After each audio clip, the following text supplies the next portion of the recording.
Part 4.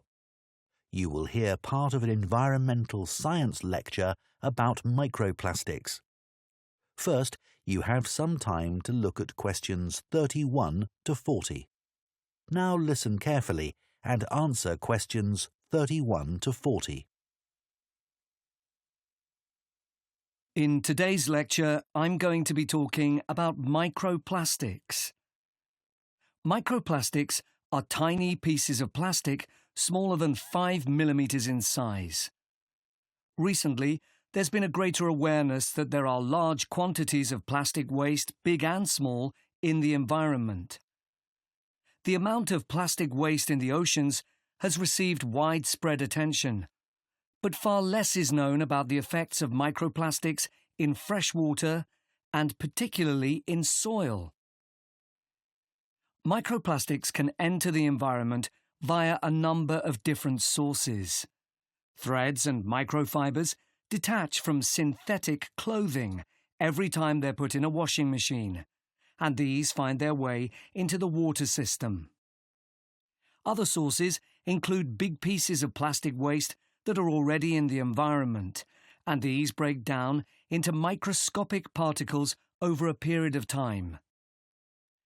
On a larger scale, factory waste is another route, as are tyres, which wear down as cars, lorries and so on travel along road surfaces.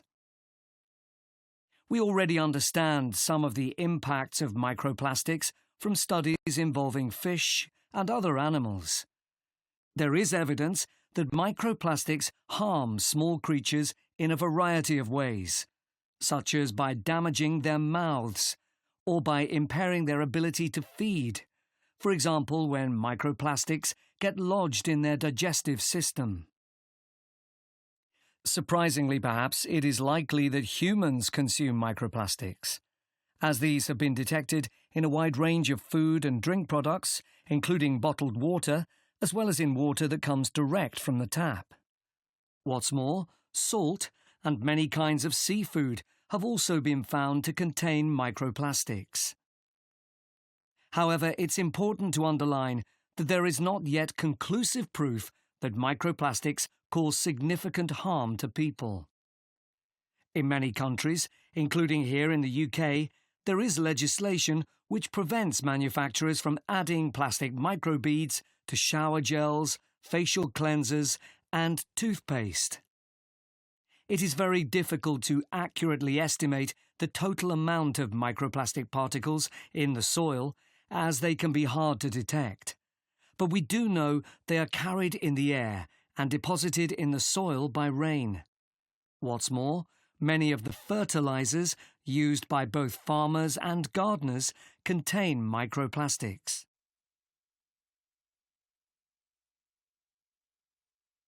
A team from the Anglia Ruskin University in Cambridge has carried out a study of the effects of microplastics on the digestive tracts of earthworms. These worms, which live in topsoil, are an essential component of our agricultural system. By feeding on soil, they mix nutrients into it, thereby making it more fertile. The researchers set out to discover whether the introduction of microplastics into the soil and the subsequent ingestion of these by earthworms would impact soil quality and ultimately inhibit plant growth. The short answer was yes, it did. After placing 3 different types of microplastic particles into the soil, they planted perennial ryegrass. The particles of microplastic, which included biodegradable PLA and conventional high-density polyethylene, or HDPE, were then ingested by the earthworms in the soil. The result was that the worms lost weight rapidly. What's more, a lower percentage than normal of the ryegrass seeds germinated, and the researchers concluded that this was a direct result of the earthworms being unable to fulfill their normal role in making soil more fertile. The team also discovered that there was an increase in the amount of acid found in the soil, and this was attributed mainly to the microplastic particles from conventional HDPE plastic. The conclusions of the study make for very interesting reading. I've included the reference in the notes to give you at the end of this session. To summarise, the authors propose the idea that we need to regard soil as we would regard any other process in nature. This means we should accept the implications of soil being dependent on decaying and dead matter constantly being passed through the bodies of earthworms. That is, when soil becomes impoverished by the presence of microplastics, not only ecosystems, but also the whole of society are negatively impacted. That is the end of part 4.